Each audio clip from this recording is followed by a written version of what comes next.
मेरी बुआ मुझे पूरी रात अपने साथ छत पर सुलाती और मुझे पूरी रात होश नहीं रहता। जब मैं सुबह उठती तो मेरे कपड़ों पर दाग धब्बे लगे होते और मेरे पूरे शरीर में दर्द होता।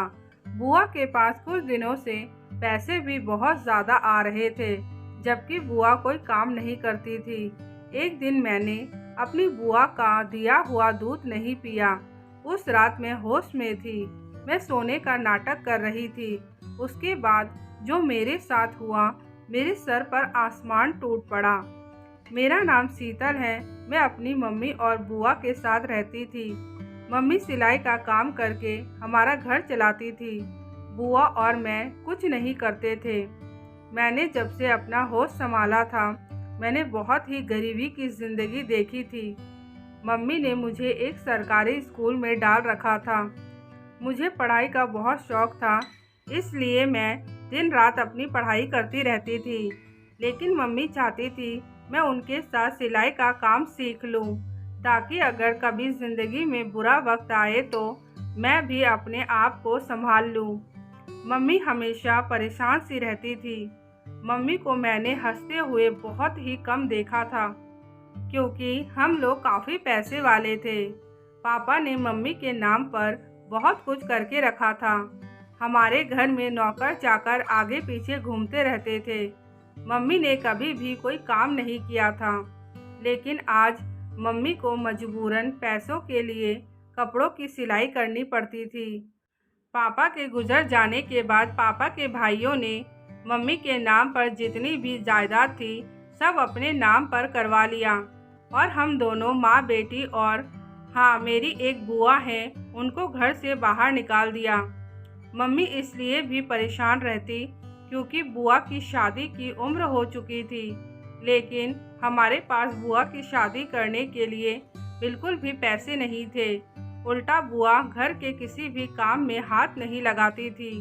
मम्मी का किसी भी काम में मदद नहीं करवाती थी, जिससे मम्मी को बुआ के ऊपर बहुत गुस्सा आता था। इसलिए मम्मी चाहती थी मैं सिलाई का काम सीख लूं, लेकिन मुझे सिलाई करने में बिल्कुल भी दिलचस्पी नहीं थी। मैं सिर्फ मम्मी का मुंह देखकर सीखती थी, ताकि मम्मी को बुरा ना लगे। हम लोग एक किराए के घर में रहते थे। घर बिल्कुल भी अच्छा नहीं था, बहुत ज़्यादा गंदा सा था और बहुत साल पुराना था, लेकिन हमें मजबूरी में रहना पड़ता था, क्योंकि मकान मालिक हमसे ज़्यादा पैसे नहीं लेता था। मकान इतना गंदा था कि उस मकान में कोई आना भी नहीं चाहता था। हमें मजबूरी में उस मकान में रहना पड़ता था, क्योंकि सिर्फ मम्मी की कमाई से ही हमारा घर चलता था। एक दिन बुआ ने कहा, चलो आज जाकर छत पर सोते हैं, लेकिन मम्मी ने मना कर दिया। छत पर नहीं जाना है, यहीं कमरे में सो जाओ। लेकिन बुआ नहीं मानी, मुझे ज़बरदस्ती लेकर चली गई। जब हम लोग छत पर पहुँचे, बुआ अपने साथ थोड़ा बहुत मेकअप का सामान लेकर आई थी। मैंने बुआ से पूछा, बुआ ये सामान आपके पास कहाँ से आया? आपके पास इतने पैसे भी नहीं होते हैं। बुआ कहने लगी, धीरे बोलो, नहीं तो तेरी मम्मी सुन लेगी।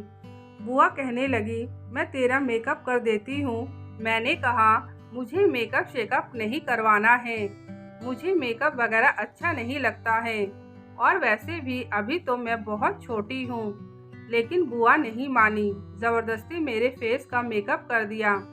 बुआ कहने लगी, तुम बहुत सुंदर लग रही हो। लेकिन मेरा ध्यान बुआ की बातों पर नहीं था। मैंने बुआ से कहा, मुझे बहुत नींद आ रही है और मुझे स्कूल भी जाना है। उसके बाद हम लोग सो गए। जब मैं सुबह उठी, मुझे कुछ अजीब सा लग रहा था। फिर मैंने इतना ध्यान नहीं दिया, क्योंकि मुझे स्कूल के लिए लेट हो रहा था। मैं जल्दी से नीचे आई, नहा धोकर अपना टिफ़िन लेकर स्कूल चली गई। फिर से आज रात को बुआ कहने लगी, चलो हम ऊपर छत पर चलकर सोते हैं।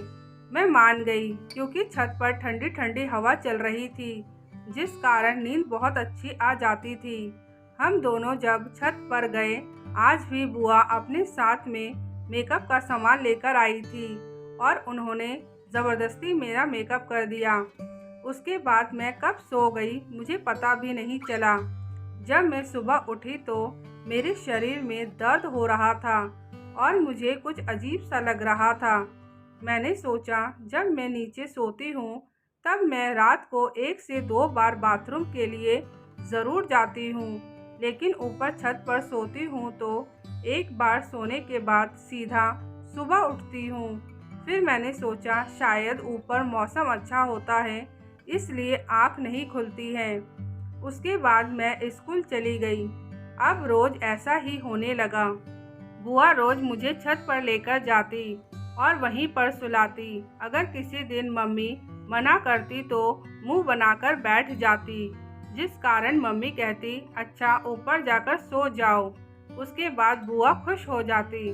ऐसे करते करते 2 महीने बीत गए। आजकल मेरी तबीयत कुछ ठीक नहीं रहती थी। ऐसा लगता था जैसे मेरे शरीर के अंदर बहुत कमज़ोरी आ चुकी है।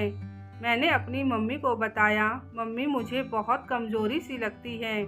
मम्मी ने कहा तुम अच्छे से खाती नहीं हो और आजकल गर्मी भी बहुत ज़्यादा पड़ रही है, शायद इसलिए तुम्हें ऐसा लग रहा है। अपने खाने पीने पर ध्यान दो। और मम्मी कहने लगी कल मैं कुछ फल ले आऊँगी, कल से कुछ फल खाना शुरू कर दो, तुम्हारा शरीर भी फीका पड़ता जा रहा है। फिर मम्मी दोबारा से चिंता करने लगी, कहने लगी मेरी इतनी सी कमाई में कुछ भी नहीं हो पा रहा है, ना ही मैं तुम्हारी बुआ की शादी कर पा रही हूँ और ना ही तुम्हें कुछ अच्छा खिला पा रही हूँ।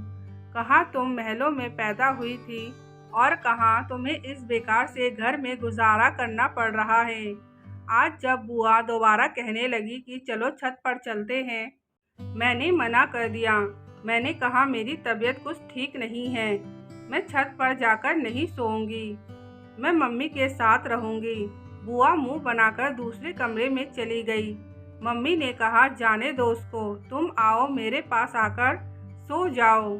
जब मैं सुबह उठी तो मुझे स्कूल जाने का मन नहीं कर रहा था, इसलिए आज मैं स्कूल नहीं गई। रोज की तरह मम्मी सुबह खाना बनाकर अपने सिलाई के काम में लग गई। जैसे ही मैं बुआ के कमरे में जाने लगी, बुआ पैसे गिन रही थी। उनके पास बहुत सारे पैसे थे और उनके पास एक मोबाइल भी था, जबकि हमारे घर में किसी के पास भी कोई मोबाइल नहीं था। मोबाइल और इतने सारे पैसे बुआ के पास देखकर मैं चौंक गई। उसके बाद मैं बुआ के कमरे में नहीं गई। मैं सोच रही थी बुआ के पास इतने सारे पैसे कहाँ से आए, कहीं बुआ कोई गलत काम तो नहीं कर रही है। मैं ये सब बातें सोच ही रही थी, इतने में मुझे चक्कर आ गया और मैं वहीं पर गिर पड़ी। जब मुझे होश आया तो मैं हॉस्पिटल में थी और मम्मी मेरे पास ही बैठी हुई थी। डॉक्टर ने मेरा कुछ टेस्ट किए और रिपोर्ट आने के बाद मम्मी को जो बताया उसको सुनकर मम्मी और मेरे दोनों के सर पर आसमान टूट पड़ा। डॉक्टर के जाने के बाद मैंने बुआ की सारी बात मम्मी को बता दिया। मम्मी और मैंने ठान लिया था घर पर जाकर बुआ के ऊपर नज़र रखनी है। जब हम लोग घर पर आए तो बुआ ने पूछा अब तुम्हारी तबीयत कैसी है और तुम बेहोश क्यों हो गई थी। तो मम्मी ने बता दिया बहुत ज़्यादा कमज़ोर हो गई है इसलिए बेहोश हो गई थी। हमने बुआ को सच नहीं बताया। अब हम दोनों ही बुआ के ऊपर नज़र रखने लगे, मौका ढूंढने लगे कि कब बुआ बाहर जाए और उनका सामान की तलाशी ली जाए। हॉस्पिटल आने के 2 दिन बाद हमें मौका मिल गया। बुआ को हम लोगों ने बाज़ार भेज दिया कोई सामान लेने के लिए। बुआ के जाने के बाद हम उनके कमरे में गए और सामान की तलाशी लेने लगे। हमें उनके कपड़ों में बहुत सारे पैसे और एक मोबाइल मिला। मैंने जब उस मोबाइल को खोला उसमें जो वीडियो पड़ा हुआ था और वीडियो को मैंने और मम्मी ने देखा तो हमारे रोंगटे खड़े हो गए। मम्मी को विश्वास ही नहीं हो रहा था उनकी ननद इतना बड़ा गलत काम कर सकती है, वह भी अपनी भतीजी के साथ। हम लोगों को कुछ भी समझ नहीं आ रहा था हमें क्या करना चाहिए। उसके बाद मम्मी ने मोबाइल उठाया, मेरा हाथ पकड़ा और सीधा पुलिस स्टेशन पहुंच गई।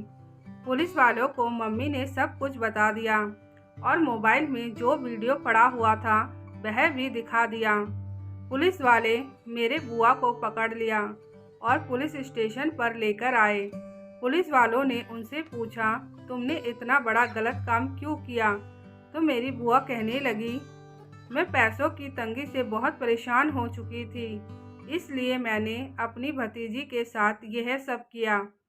दरअसल मेरी बुआ मेरे खाने में बेहोशी की दवा मिलाकर मेरी सोते हुए गंदी वीडियो बनाती थी और उनको बाजार में बेचती थी, जिससे उनको अच्छा खासा पैसा मिलता था और उन पैसों को जमा कर रही थी ताकि उनकी शादी कहीं पर हो जाए। लेकिन मेरी बुआ ने जो रास्ता अपनाया बिल्कुल भी सही नहीं था, इसलिए हम लोगों ने उनके साथ सारे रिश्ते तोड़ दिए।